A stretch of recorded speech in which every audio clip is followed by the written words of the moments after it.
All right, lecture 21. So in this lecture, we're going to define work and energy and see how they connect one another. So we're getting a little bit more into the details of energy. On the last lecture, we had finished by talking about the dot product of two vectors, where if you have two vectors that are dotted with one another, there are two ways of evaluating that dot product. One is you take the product of each component and then add them all up. And then we showed through the law of cosines that was the same thing as the magnitude of both vectors multiplied by one another times the cosine of the angle between them. And that will be useful in what we do today and in all our discussions about energy. At the beginning of class, I had a couple questions about the dot product, and they will be useful for this lecture, so let's actually go through them together.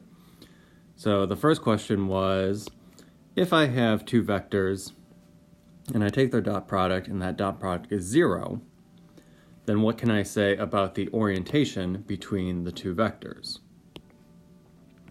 So I have some vector A, I have another vector B, they make some angle with one another.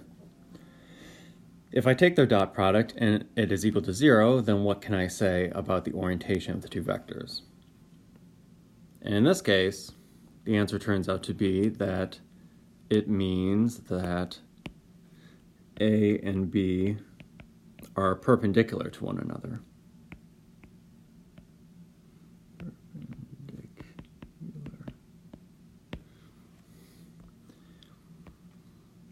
And we can see that, so actually if I erase this, we can see that by this way of evaluating the dot product.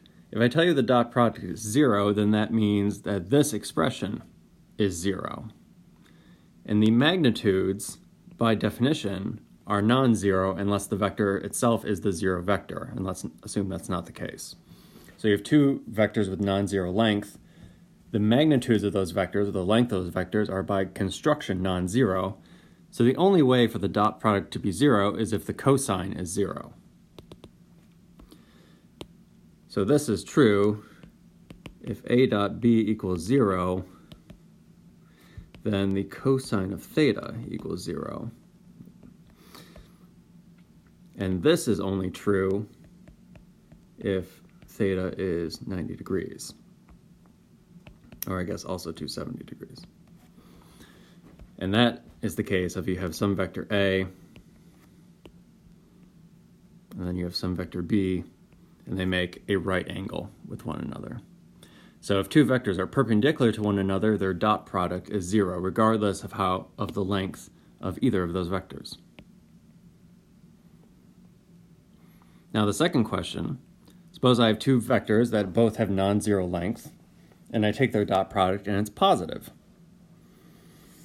What can I say then about those two vectors? So this might be an example where you have some vector A that comes out here, but then you have some vector B that does something like this. This would be an example of the dot product being positive. Even though, notice, in B, the vector B in this case has a negative component. In this case, the y component is in the negative direction. And again, we can use this formulation for evaluating the dot product to see that since the magnitude of A and the magnitude of B must be positive, the way that entire expression is positive is if the cosine of theta is also a positive number. And so we can see that if the cosine of theta is positive, that means that theta is less than, I guess, positive or greater than or equal to 0, then that means theta is less than or equal to 90 degrees. So if you have a dot product that is a positive number, that means that the angle between the two vectors is something between 0 and 90 degrees. Or the two vectors are closer to being parallel with one another compared to anti-parallel, is less than 90 degrees. Then you can notice, or you can you can show for yourself that if you had some other vector, let's call it C, that makes another angle here, we'll call it theta prime, that in this case A dot C would be less than 0 because the angle that between those two vectors is greater than 90 degrees. Yes, always remember, right, the cosine function, where if this is theta, this is 90 degrees, this is 180 degrees, and then this yellow curve here is cosine of theta, and it goes between 1 and -1. Another thing to note or point out is that the theta in the dot product, so the cosine of theta, the dot product is defined so that that theta is always the smallest angle between the two vectors. You know, for example, if I have a vector A and some vector B, you could ask yourself, is it this angle that I'm talking about, or is it this angle that I'm talking about? And it's always the smaller of the two. So for the dot products, you'll always have angles that are between 0 and 180 degrees. Alrighty, with that, let's see, I think that's all we need for the intro stuff. Let us start now with discussing about energy. So the first kind of energy we are going to discuss, which is going to be the energy that kind of connects everything in what we talk about over the next couple days, is kinetic energy. This is the energy associated with motion.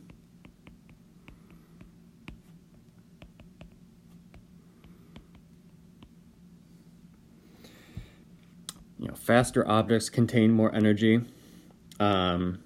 which I think kind of intuitively makes sense. Kinetic energy we associate with motion, and in this case, I'm going to define it as E kinetic, or your textbook just calls it K. So I will follow your textbook's notation as 1/2 the mass of the object times the square of the velocity. So 1/2 mv squared is the kinetic energy of the object. So all this says is that faster objects have more kinetic energy since it depends on the square of the velocity. More massive objects have more kinetic energy.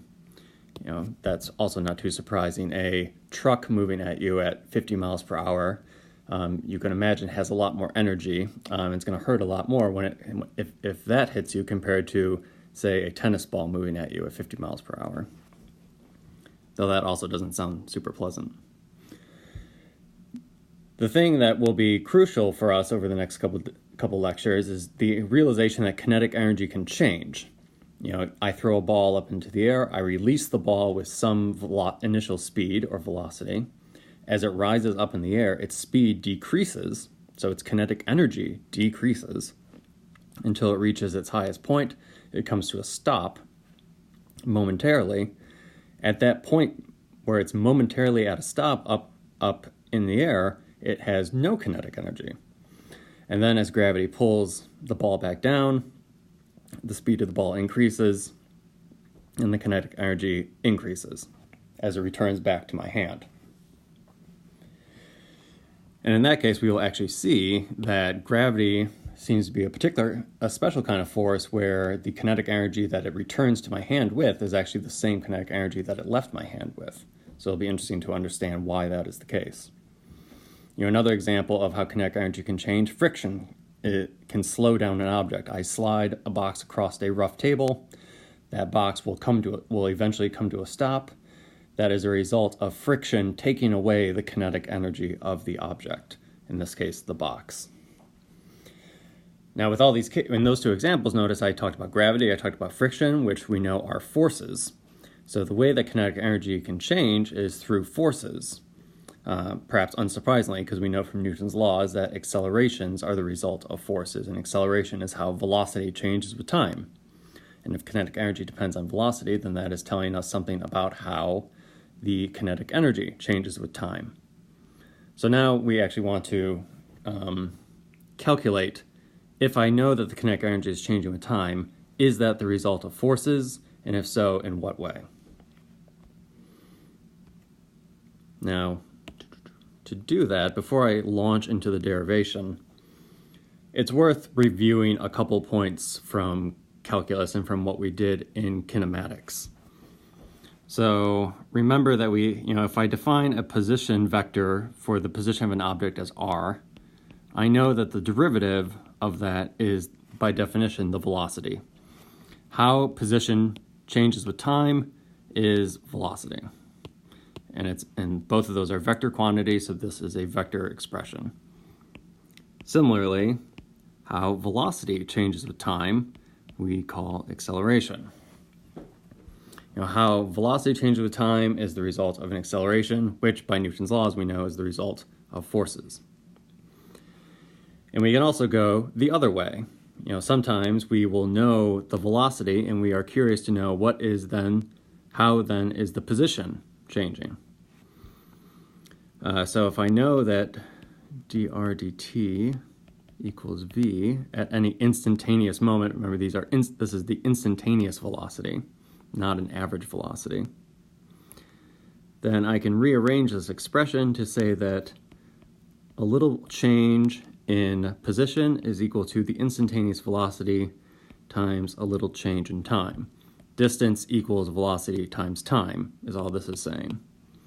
But it's using calculus notation, which remember, before we wrote something like this, where we used Greek letter delta to represent, some change in position over some change in time. If I knew the average velocity during that time, I could calculate the change in position. That is only true if the velocity is constant or we're estimating it using an average. But in calculus, this is always true because we are always looking at very, very impressively tiny little moments in time where even if v is changing, like a ball falling towards the ground, over incredibly, incredibly tiny points in time, we can approximate v as being a constant. So this was, an example that we have is if I have some starting position and some ending position, so start and end, right? And I incrementally, through very, very tiny moments in time, am moving around, as I get from point A to point B, where each of these little segments is some incredibly small dr, which is occurring over a very, very small amount of time dt. You think of a nanosecond or a microsecond, something incredibly tiny, where over those small moments of time, whatever the velocity is at that moment, we can approximate as a constant. That is kind of a way of thinking about the instantaneous velocity as the average velocity, but evaluated at one point in time. So small a moment in time that we can more or less treat it as an instant rather than an interval of time.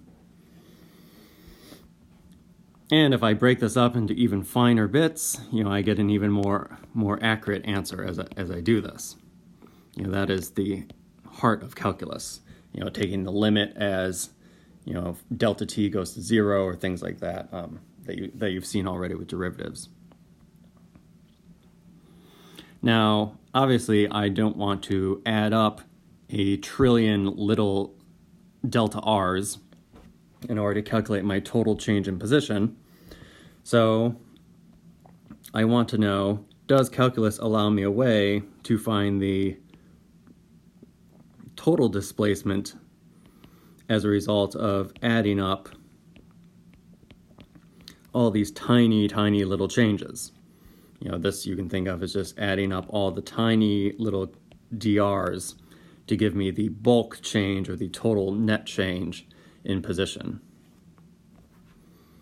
And of course, calculus comes through for us that in the limit that this delta t gets incredibly, incredibly small, or that I have, in the limit an infinite number of these tiny little segments, then this becomes the integral of v evaluated from some initial time to some final time. Again, with integrals, what you are integrating over is what is given after the d.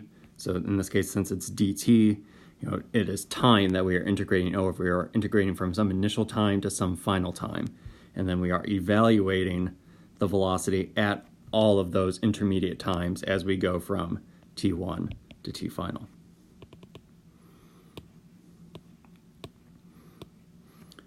Let me, I did not do this in class, but let me just, again, do one or two examples using the integral so that you have a sense of how it is utilized. The integral, by the fundamental theorem of calculus, is just the antiderivative of a function. So if you can take derivatives, you can take integrals. You just, in a sense, are undoing a derivative. Geometrically, you can always think of the integral as the area under the curve.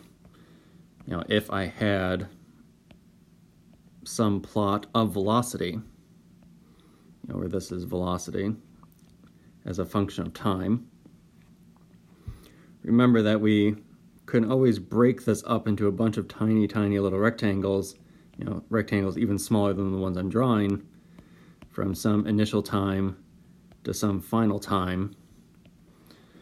And then if I calculate the area under each one of these curves and add that all up, notice the area of each of these triangles, for example, this first triangle here has some height, v, and has some length, or some width rather, d dt. The area of that rectangle is just v dt. Which gets to the heart of what this represents here. You're just adding up all the areas under the curve of all these tiny, tiny, tiny little rectangles. That is geometrically what the integral is, and the fundamental theorem of calculus says that the integral is just the antiderivative of a function. So for example, if I know that the derivative with respect to time of 3t squared, I know that by the rules for polynomials, that is 6t. Then I could say that the integral of 6t dt is just the antiderivative of 6t, and I get back 3t squared. In this case, I also have to add plus c, this constant of integration, because notice, again, since the derivative and the integral are related to one another, I should be able to take the derivative of this expression and get back what I started with. Or rather in this case, I should get back what was in the integral. If the integral is the antiderivative of this, then the derivative of this should give me back what I put into the integral. And so that is why when you do an indefinite integral, you have an additional constant of integration, because the derivative of a constant is 0. So if it was plus 1 or plus 0 or plus 10,000, those are three different functions, but they all have the same derivative. Usually when we do definite integrals, we can make this constant of integration go away. And that is the definition of a definite integral.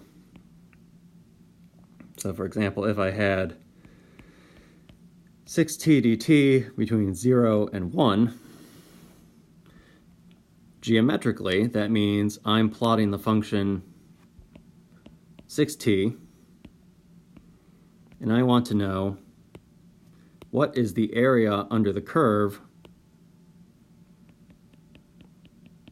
between the points t equals 0 and t equals 1. In this case, it's nice. We can actually geometrically see what the answer would be. Let's actually do that here and then confirm using calculus that we get the same answer. Here, this just looks like a right triangle. So 1/2, so I know the area is 1/2 the base times the height. The base in this case is just length 1, from 0 to 1, that has a length 1. And then the height in this case is 6, because the height at this point here is the function evaluated at t equals 1, which is just 6. So in this case, I should get an answer of 3.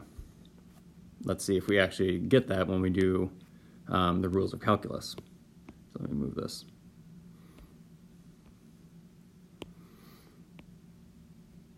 So then 0 to 1 of 6t dt.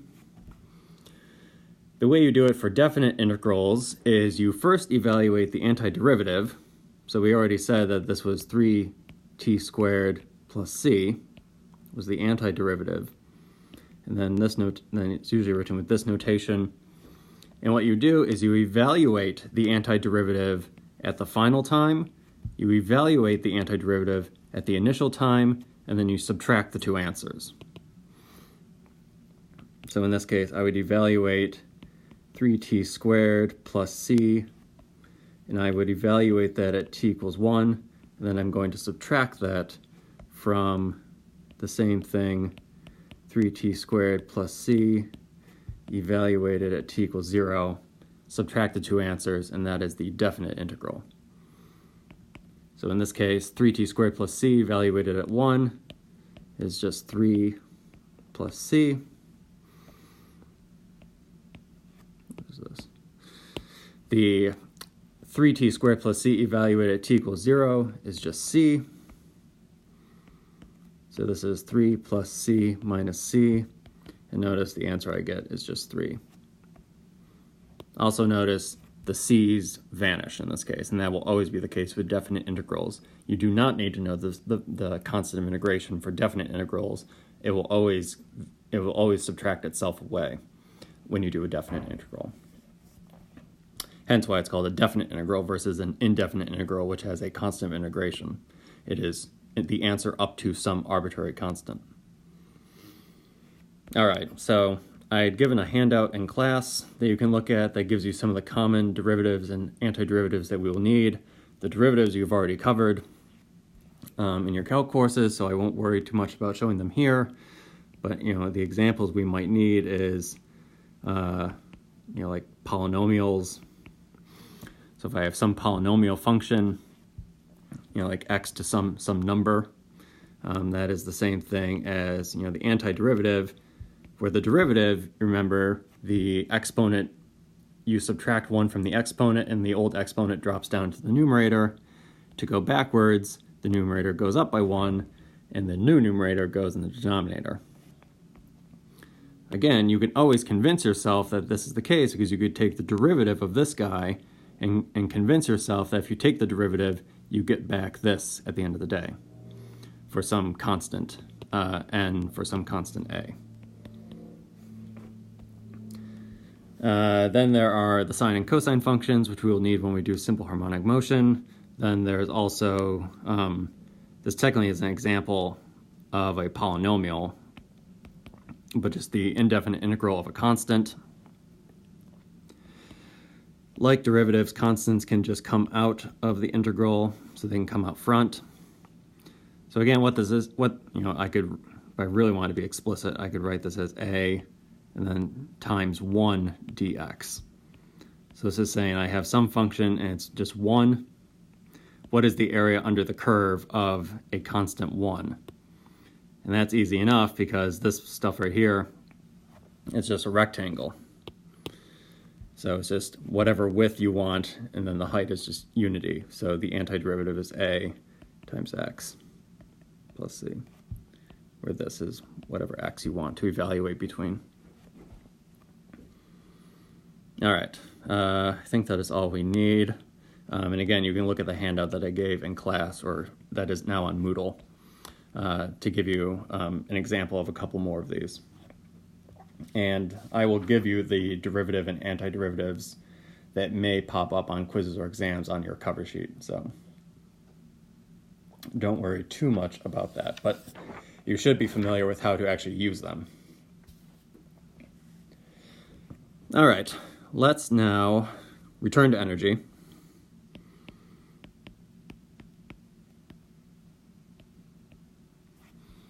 So 1/2 mv squared, that is the definition of kinetic energy, and we are curious to know if kinetic energy is changing with time, what is that a result of? First things we're going to do is, velocity is technically a vector. And usually when you talk about the magnitude of a vector, you can get rid of the arrow. But if I wanted to be more specific here, I could also write this as 1/2 m, the magnitude of the velocity vector squared. And what will be useful for us is to recognize by the dot product that this is the same thing as v dotted with itself. We saw that in the previous lecture, that the dot product of a vector with itself is the same thing as the square of the magnitude. All right, so I think that's all we need to get going. Now let's actually do a proof. So now I want to know how kinetic energy changes with time. A derivative is a fancy word for change, so that is equivalent to asking what is the derivative of kinetic energy with respect to time? How does kinetic energy change with time? So that is the same thing as the derivative of the expression for kinetic energy. 1/2 m is a constant, so that can always pop out of the derivative. The derivative, like regular multiplication, obeys a product rule, so that is the same thing as the derivative of v dotted with itself plus v dotted with the derivative of v.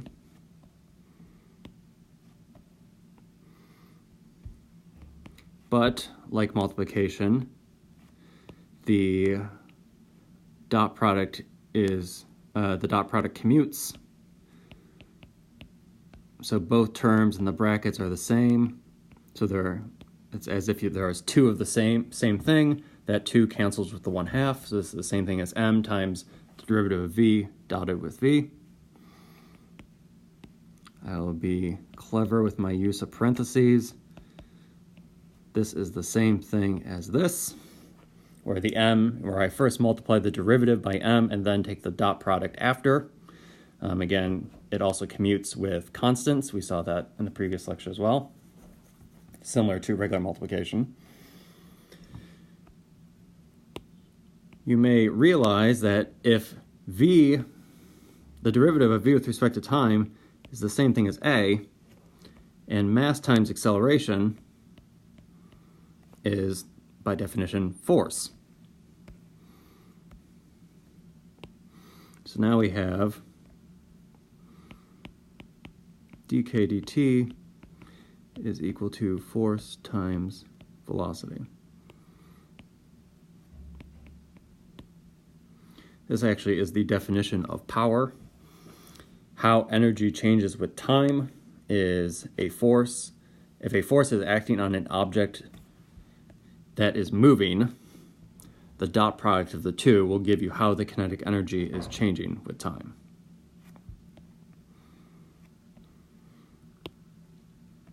But I do not want to stop there, so I want to actually write this as dk equals force times velocity times dt, so I move the dt to the other side. Again, I can be clever with my parentheses. This is the same thing as v dot dt. V dot dt, we talked about on the previous slide, is just dr.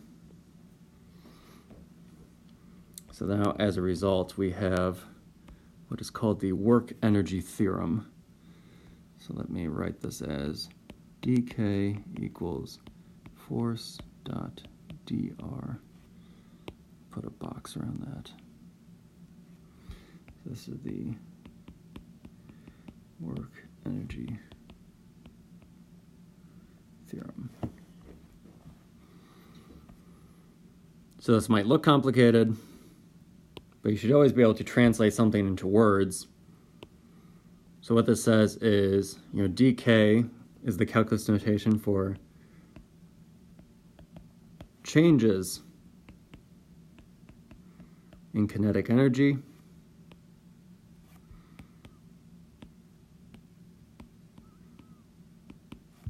is a result of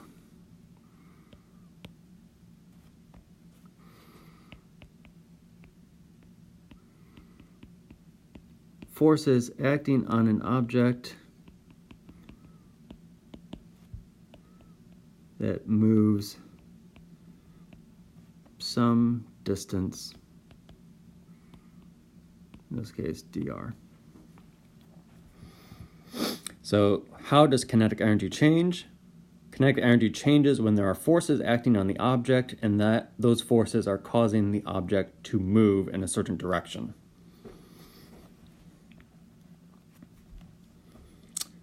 So to just give a quick example, an example where there are forces acting on an object, but the object is not speeding up or slowing down. For example, a box sitting on a table. There are two forces acting on the object. There's gravity, and then there's the contact force with the table. But the object is not speeding up or slowing down. So those forces, in that case, are not changing the kinetic energy of the object. The object must be moving, or must be traveling in some direction in order for forces to change the kinetic energy.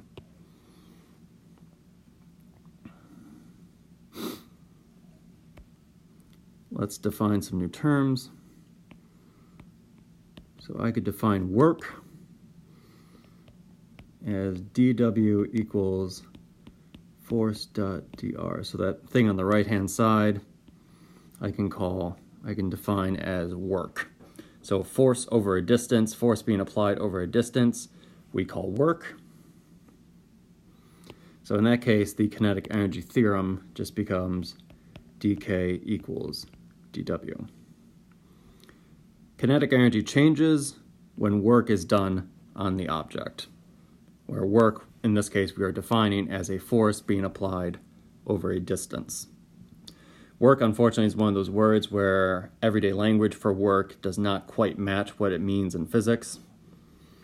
An example in this case is that if I lean really hard into the wall and really push against the wall with all my might, if I do that for long enough, I will start to get exhausted and I will get tired. It feels like, using everyday language, it feels like I'm doing work.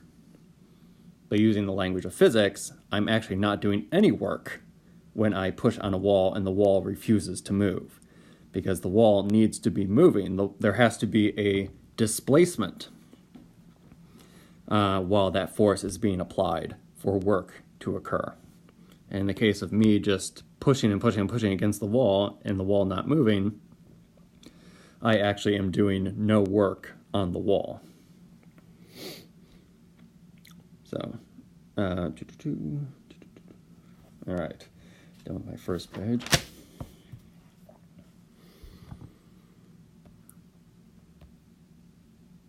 Yeah, so let's see. This is one way of deriving the work-energy theorem, where more or less I started with the definition of kinetic energy and showed that kinetic energy changes as the result of work.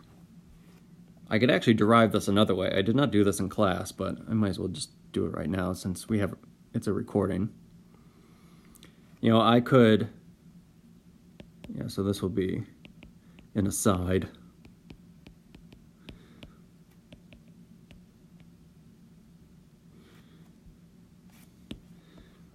So I'm going to actually try to do it again, doing it a different way. The way I did it initially and did it in class is nice because I only had to deal with derivatives. You can usually in calculus, any calculus expression like the work-energy theorem has multiple forms. It has a derivative form and it has an integral form. So I can derive it again using integrals. And one of the appeals of the second way that I'm going to derive it is you actually can see where kinetic energy comes from. You might have wondered, when I say kinetic energy is 1/2 mv squared, you might ask why 1/2? Why does it have to be 1/2? Why not just call it mv squared? Why not 6 mv squared? And why is it specifically 1/2 mv squared? So let's see if I can do this by memory. So let me do it in the simple case of 1d, 1 force.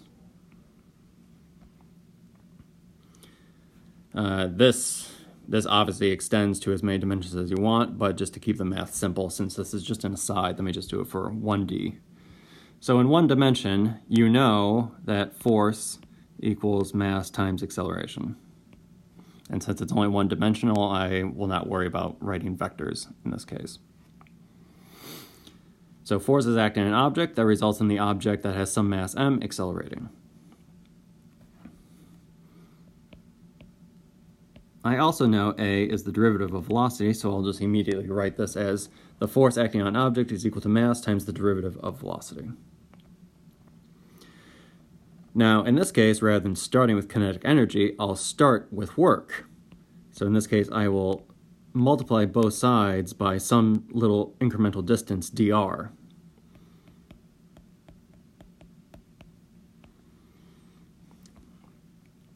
And identify here that this is nothing other than dw. So I'm starting with the idea of work, and we'll see that work results in kinetic energy changing. Let's see, so now I have to be a little bit clever. I can always rearrange the ordering of derivatives and what is being calculated as the derivative. This is more or less an application of the chain rule. So I can, essentially what I'm going to do, I'm going to move the dt over to being a derivative of position rather than being a derivative of velocity. So I'm going to write this as dv times dr dt instead. This is more or less, you could argue that you can do this by some sort of substitution rule, but it's really just an application of the chain rule.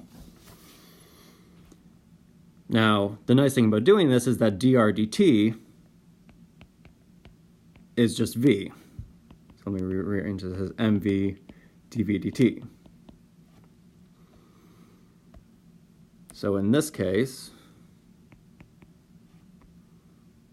I have calculated that a force over a distance is equal to mv dv, yes, that's it, mv dv.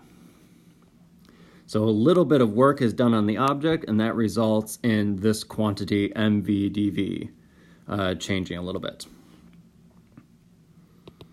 Now, obviously, I don't want to deal with a ton of little infinitesimal little changes, so I can always take an integral of both sides. Again, integral being a fancy word for add up all these tiny little changes, you know, starting from some initial, just initial position and going to some final position. And this is starting from some initial velocity and going to some final velocity. Remember, whatever is after the d is what you are integrating over. So in this case, we are integrating over position. In this case, we are integrating over velocity. The left-hand side, this is just the total work that is done. You know, it is just, you know, another way of writing this is I could have wrote this as the integral of dw, so it's just the total work. But the right-hand side, again, the m can come out because the m is just a constant. This is the integral of v dv from some initial velocity to some final velocity. The antiderivative of that is just v squared over 2. And then this is evaluated from some final velocity to some initial velocity. So that is the antiderivative. So again, I evaluate the antiderivative at both endpoints and subtract the 2. So this is the same thing as m, the final velocity squared over 2, minus m, the initial velocity squared over 2. And now you can see if I now define kinetic energy as 1/2 mv squared, this entire expression just becomes the change in kinetic energy. Because then is the final kinetic energy minus the initial kinetic energy. And then this comes down, so this is just the integral of f dr equals the change in kinetic energy. The work done, the total work done equals the total change in kinetic energy. So this is another way of deriving the Work-Energy Theorem. And you can see, you might be able to convince yourself that if I go back and do this with multiple dimensions, then all these guys become vectors. In this case, since position is also a vector, the way you do this is then, rather than just multiplying by dr, you multiply it by doing a dot product with dr. Here, it's a dot product here. And the dot product is introduced here.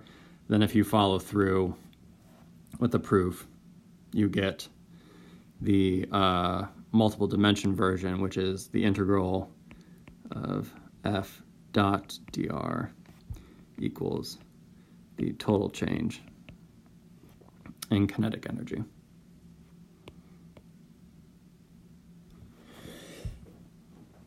Now for that, I had just kind of, in class, I think I just claimed this as another result. But this is an alternative way of writing the Work-Energy Theorem. And actually will be more useful for us rather than using the derivative version. So now let me actually go back to the actual lecture. So the takeaway here is the Work-Energy Theorem, which says that for force acts over a distance, that equals to a change in kinetic energy.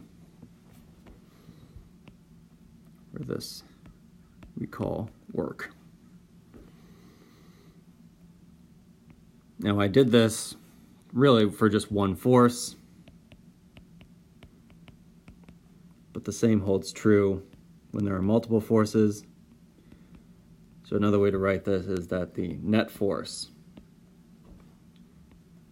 in the integral is equal to the change in kinetic energy. Or that you can evaluate the work, right? This is the same thing as kind of the sum of each individual force over some displacement. So if you have multiple forces, you can calculate the work that each individual force does, add up all of them, and you might call that the net work that is done. And then that net work, which work itself we'll see can be positive, negative, or zero. So the net work can also be positive, negative, or zero. That results in the total change in kinetic energy for a particular object. Conceptually, this equation is very important because it's telling you how can the kinetic energy of an object change. It changes as the result of work. Forces act on the object, and as long as those forces cause the object to move, or the forces are pointing in the same direction as the object is moving, that will change the kinetic energy of the object. Let us do one or two examples, and then that will be it for this makeup lecture. Let's see. So we already did the example where I push up against a wall, but we can just draw it out. I push up against the wall. I'm exerting some force for me on the wall, but the wall does not move. So I could say the displacement of the wall is 0.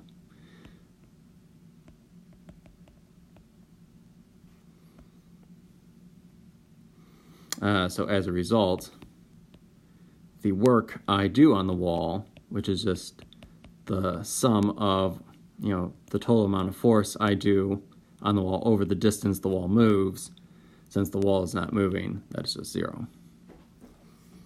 No work is being done as I push on the wall, as long as the wall continues to not budge.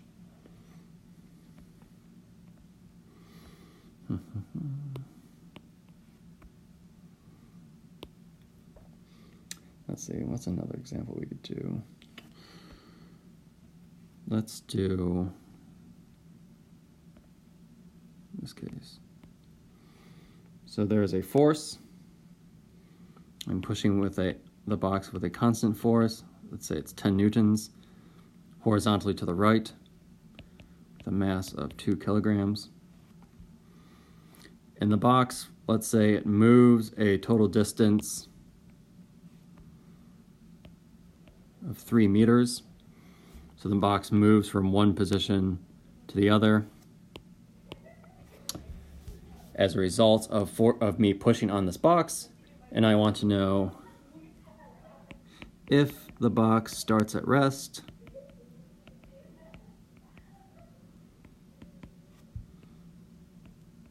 what is the final velocity? Let's see. Okay. Now this is an example actually of one that you can solve using Newton's laws of motion. This actually is not too complicated with Newton's laws of motion.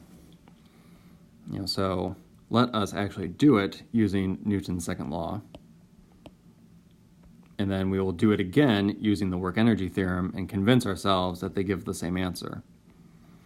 Work energy and the idea of energy, it is not a replacement for Newton's laws, it's just an alternative way of viewing the world and using it to solve problems. There are problems where Newton's laws will be the only way to solve a problem. There will be ways where work energy really is the only way to solve a problem.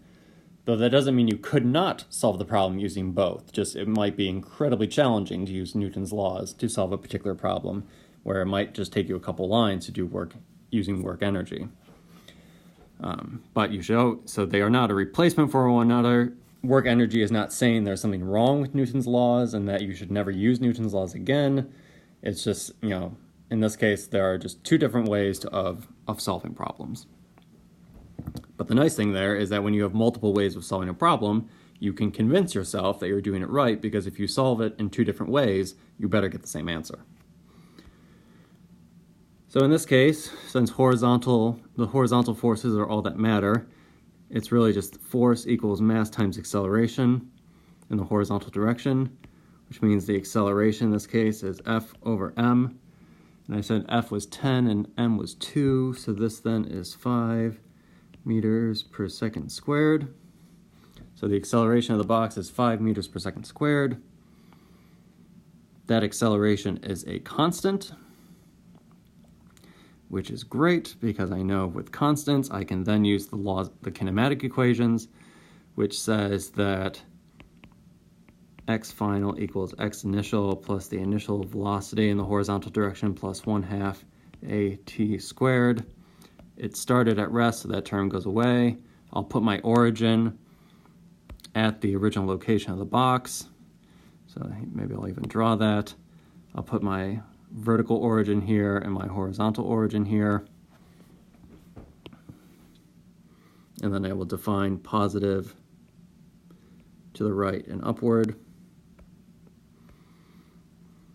So in this case then, the final velocity is 1/2 5t squared, and I said that it moved a distance of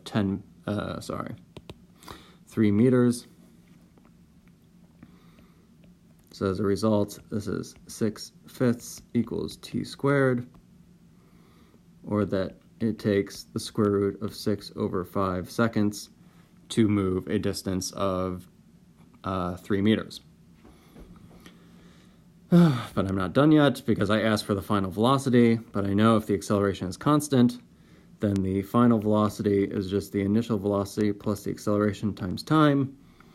The initial velocity was 0. I know a is 5. I just solved for t, so this is 5 times the square root of 6 over 5, or the square root of 30 meters per second.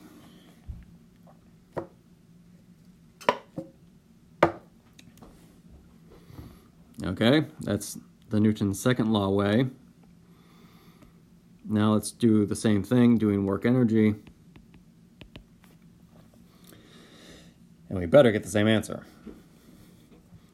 So work energy work energy, or energy in general, notice, is a scalar quantity. When I wrote down the expression for kinetic energy, there were no vectors involved. That is actually a plus with energy. Energy is a scalar, not a vector. So when you apply things like work energy, you never have to worry about doing it in multiple directions. You only can do it once because it's a scalar. There is no directionality associated with work and energy. So you just have to do it once. You never have to worry about a vertical direction and a horizontal direction like you did for Newton's laws. That comes, though, at the expense that your answers are also scalars. So when you solve for things using work energy, you never get back a vector quantity. So, for example, if I'm solving for velocity, what we're going to find here is it's going to say that the velocity, it's really saying not the velocity, but it's actually saying that the magnitude of the velocity is going to be square root of 30 meters per second. It will not actually tell us that that velocity is going to the right in this case. But we can reason out through our intuition, through other ways, that that's the direction it should be going, versus Newton's laws, which told us actually the direction as well. So there are pluses and minuses for each method. So, like with Newton's laws, how we can always start general with F equals ma, work energy says the change in kinetic energy is equal to the net work that is done, which is the result of forces being applied over a distance. In this case, the box is moving to the right, and there is a force in the horizontal direction, in this case also to the right, so we actually can evaluate. So there is work being done. To give us some practice with the dot product, I could write the force as 10 newtons comma 0, because it's moving to the right, or the force is being applied, to the right, and is not being applied in the vertical direction at all. Now this displacement vector is new to us. So in general, it is just dx comma dy, and if it was 3 dimensions, it'd be dx comma dy comma dz. Now this displacement vector, you can think of this as the path you're taking.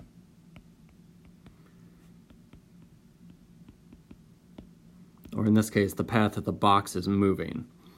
So it only moves, so the direction that the box moves is what you specify as your displacement vector. So since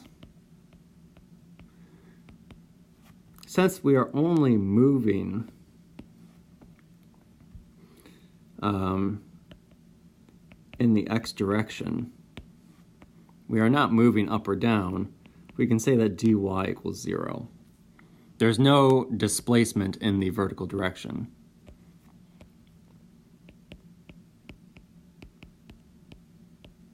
And you might say, why dx versus the actual distance? Why not 3 meters? Again, this is just calculus notation and saying what direction our path is taking. In this case, since the differential displacement dr is just the same thing as dv, the velocity, times time, v times dt.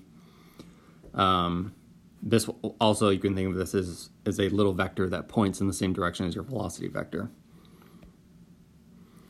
Now, when you take the dot product of these two, remember the dot product is just the first components multiplied together, and then you add it to the product of the second components. But the second components in both these cases are 0. So the dot product is just 10 newtons dx. Now we still have to evaluate the integral. I'll give myself a little more space. So the integral f dot dr is just 10 newtons, that's a constant so it can come out, times dx. And this is a definite integral, so you start at 0 and you end at 3 meters. So again, if you think of this as area under the curve, you have a function who has height 10 newtons, and it's more or less a rectangle that has a height of 10 newtons and a width of 3 minus 0, 3 meters. So then this guy is just 10 newtons times, in this case, the displacement, which in this case is 3 meters. So you have 10 newtons times 3 meters, which is the same thing as 10 or 30 rather Newton meters. Let's see, so that I can keep this all on the same screen, I'm going to move up to this part right here. So then we just evaluated this guy is equal to 30 Newton meters.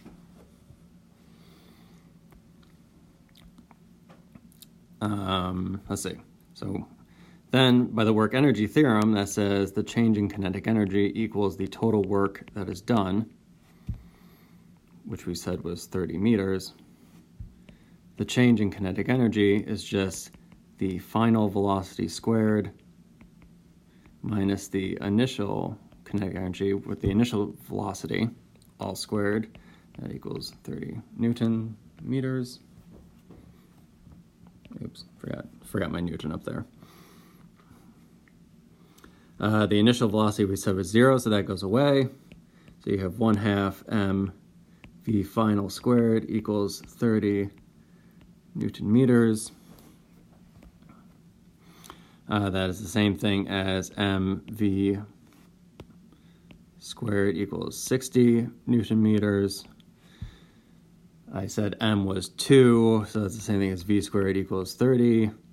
I guess meters squared per second squared in this case, or that v is the square root of 30 meters per second, which, notice, is the same thing as what we got before using Newton's laws, which is good. So so again, where did we go with this? Let's just recap. We started general with the work-energy theorem. We wrote down, in order to do that, that says kinetic energy changes as a result of work being done on the object.